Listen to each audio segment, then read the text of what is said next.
telenovela, pagkain, musika at maging sa fashion. Hit na hit ang Korean wave o kung tawagin ay Hallyu. Hindi lang sa ibang bansa kundi pati na rin dito sa Pilipinas. Ang tanong ay, ano ang epekto nito sa kultura natin bilang mga Pinoy?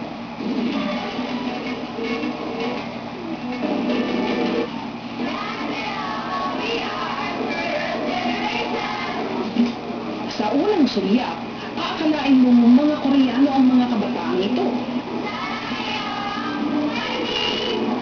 Malakomik book na pananamit at iba't ibang kulay ng buhok na may bangs ang mga gupit.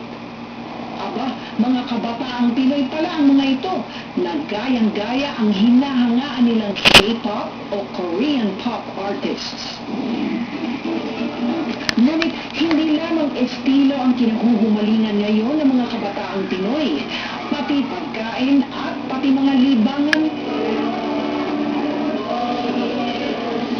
Korean invasion, ika nga.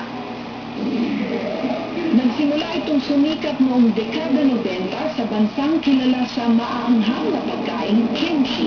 Patuloy pang lumalaganap ito sa buong mundo sa tulong na rin ng makabagong teknolohiya kagaya ng YouTube sa internet. Ilan lamang ang mga grupong Super Junior, BBSK, Girls' Generation, Big Bang at 21 sa mga iniidolo ng mga Pilipino. Sino ba naman ang hindi napaindak sa kanta ng K-pop girl group na Wonder Girls noong 2008 na Nobody? Noong linggo lang, nagkaroon ng isang pagtitipon ang humigit kumulang 2,500 kabataang Pinoy sa Eaton Center upang idaos ang taunang Korean Festival Cosplay Convention. Dito namin nakilala ang isa sa sobrang fan ng K-pop mula 2009, ang 17 taong gulang na si Jamaica Mercedes. Graduation ng higher batch sa akin, nung high school ako. Tapos, ang ginamit nilang song for closing scene ata ng graduation nila is Wonder Boy ng Super Junior. Nung narinig ko yun, grabe, sobrang nagalak talaga yung heart ko kasi parang ang ganda, nakatch agad yung attention ko without understanding the lyrics. Ngunit hindi lang kanta mula K-pop groups ang humatak sa panlasa ni Jamaica. Na-influencean kasi ako ng K-pop eh. Kunwari, sa mga reality shows nila, parang may natututunan ako sa kanila na parang nagiging way na maging tumaas yung self-confidence ko sa sarili ko. Pero hindi lang super fan si Jamaica. May grupo rin sila ng kanyang tatlong kapatid na kumo-cover at sumasayaw ng mga K-pop songs. L-Philippine ang napili nilang pangalan.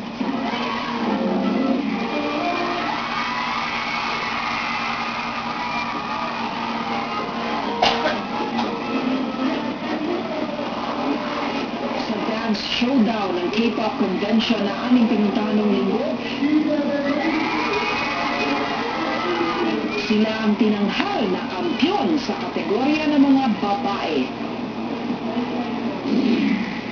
Ang mga sayaw nating tinikling at singkil, napalitan na ng mga swabing galaw mula sa mga grupo ng K-pop. Isang palaisipan kung bakit ibang kultura na ang pinag-iinteresan ng mga kabataang Pinoy ngayon. Ayon kay Dr. Gerald, isang sociologist, nakabubuti raw ang pagkakumali na ito ngayon sa K-pop sa ating pananaw bilang Pilipino. Ito yung magandang senyales dahil ang kultura ng ibang tao kapag ating pinag-aaralan, kapag ating i-invite in our own culture to, ay dumadagdag ito sa ating kultura. Yung richness ng Filipino culture is also expanding. Hindi naman nawawala ang ating pagiging Pilipino. Sa pagkapanalo ni Jamaica at ang kanyang grupo na L-Philippine, lalong nabuo ang kanilang pangarap na makapunta sa Korea. Ngunit kung sa kanila ay hanggang panaginip pa lang ito, iba naman si Carla Carrion. Hello! I'm Carla. Ang 17 taong gulang na si Carla ang kumatawan sa Pilipinas sa nakaraang K-pop Star Festival noong Disyembre sa Seoul, South Korea. Nalaman na lang ni Carla na isinali na pala siya ng kanyang ina sa paligsahan. Yung audition po niya, online. So, mag-upload ka ng video mo, tapos i-email mo sa mismong Korean Cultural Center. Tapos, i-judge po nila yon. Ito rin daw ang first time niyang makatungtong sa bansang Korea. Kasama na lahat ng contestants from Peru, Germany, France, Indonesia, yung 21 countries. Yung mga panahon na yun, nagiging close kami sa isa't isa, nakilala po namin. Kahit po iba-ibang lahi kami, nag-enjoy kami kasi K-pop yung usapan. Kung maraming Pinoy ang naghahangad makarating sa Korea, 50% naman ng mga turistang bumibisita sa bansa ngayon ay mga Koreano. Ito raw ay dahil sa init ng ating panahon at nagagandahang white sand beaches. Pero hindi lang mga turistang Koreano ang nagsisipuntahan dito. Ayon sa tala ng immigration, may humigit kumulang 11,600 estudyanteng Koreano ang nasa bansa para mag-aral ng wikang Ingles. Kaya kahit saan mo ibaling ang iyong paningin, may makikita kang mga Koreano sa kalye at mababalaag mo ang lumalawak nilang impluensya sa ating kultura. 다들 하고 싶어하는 머리를 K-팝을 통해서 다들 찾아서 K-팝을 통해서 그 원하는 스타일 프린트해서 가져오거나 아니면 사진을 가져와서 비슷한 느낌의 스타일을 해달라고 많이 주문들을 하십니다. Pagkatapos ng good time, masarap at lasang tunay na pagkain Korean kagaya ng bulgogi ang kanilang hanap. We came up with the idea dahil nauso masyado yung mga Korean teleserye. So, we took advantage of it actually. Kahit daw may iba pa tayong kulturang kinahuhumalingan, hindi pa rin daw dapat nating talikuran ang ating pinagmulan. But somehow there's a danger in making yourself a part of another culture. Nagiging obsession mo na ang pag-intindi, pag-aaral sa kultura ng iba, nililimutan mo kung sino ka. Kung ang mga kabataan aking nakilala sa K-pop festival na engganyo sa kulturang Koreano, meron naman kaming nakausap na isang Koreanang itinuring na ang Pilipinas na kanyang sariling bansa.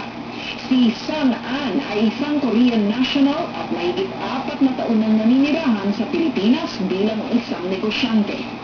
Well, I like weather, honestly. But except flood, I really like weather so much. It make me always like a vacation. I like the energy of Philippines. That not too much serious, not too much hard work. But I mean, at least the people really have to enjoy their life. That's the most important thing I really decide to live here. Talaga namang hindi na mapipigilan ang pag-usbong ng kulturang Koreano sa ating bansa. Para sa mga tagahanga ng K-pop, kagaya nila Jamaica, patuloy nilang papalaganapin pa ang mga sayaw at kanta ng kanilang mga idolo. As long as binibigyan pa rin ako ng joy nito at hindi nagbabago yung pagmamahal ko, siyempre mamahalin ko rin sila hanggat kaya ko talaga. Pero kahit daw sila ay nakikiuso, hindi naman daw nila kinakalimutan ang kanilang pagiging mga Pilipino. Sa ating modernong panahon, sadyang napakahirap ang magpakatao. Pero ang mas malaking hamon ay kung papaanong maging isang mabuting tao. Magandang gabi.